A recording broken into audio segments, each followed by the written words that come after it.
This is our COVID Roundup and CDC update for May 24th, 2024. Since last week, we've had no changes in deaths due to COVID. Putting this into context, we've had 2 weeks of constant deaths, 1 week of declines, and another week of constant deaths. Where deaths are a very lagging indicator for COVID spread, they're typically 2 to 5 weeks behind a wave. Moving on to the CDC's COVID genetic surveillance program, KP2 and KP3 are now being reported as the top 2 variants by proportion, where at the top of my head here, I also want to take note of KS1, which has risen out of nowhere very quickly.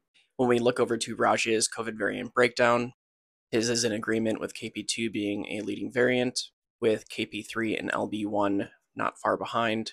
And if we open up his variant tracking dashboard to see the full window, we also see that KS1 is on there as well.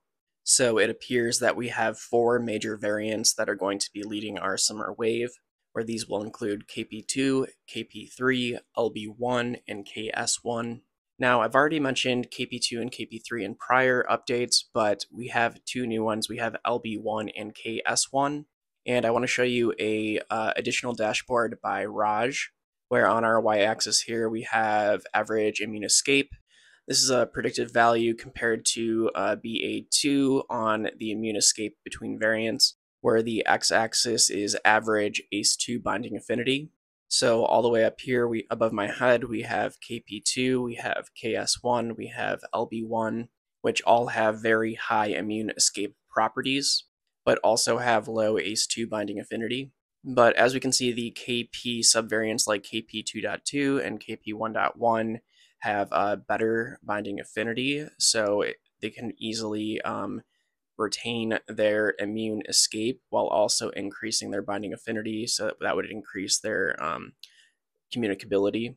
And to help us better understand what these Flirt variants and DeFlirt variants and etc. actually are, I found this nice resource from the Czech Republic, where it lists KP3 as a Sluque variant, KP2 is a Flirt variant, LB1 is listed as a DeFlirt variant, and KS1 is also listed as a Flirt variant, where these abbreviations are just acronyms to help explain the spike protein mutations that sort of define those variants. And you can skip this part if you want, but I'm going to explain what each one is. So KP3 is a subvariant of JN1.11.1, where it is a SLP variant.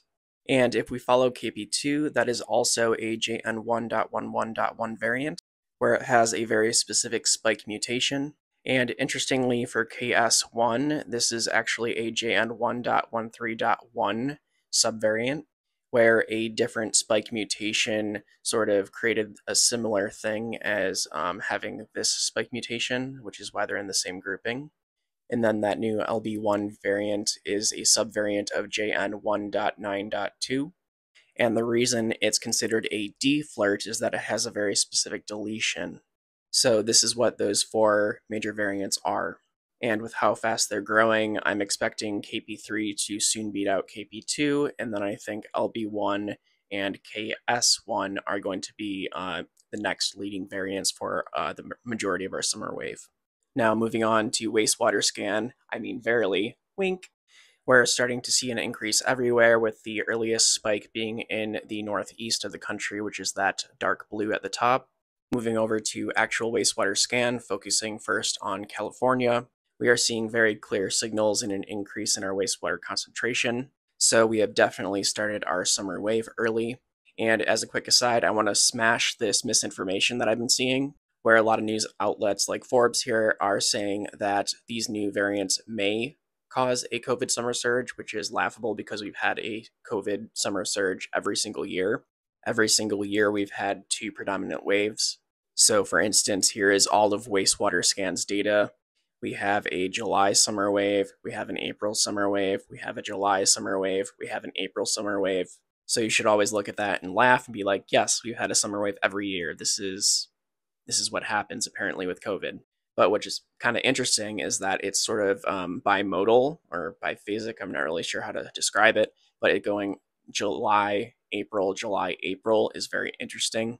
But regardless, looking back into it, we are also seeing a very clear signal increase in wastewater scan for all reporting wastewater facilities, which is all across the country. So if for whatever reason you stopped, it is time to put those masks back on.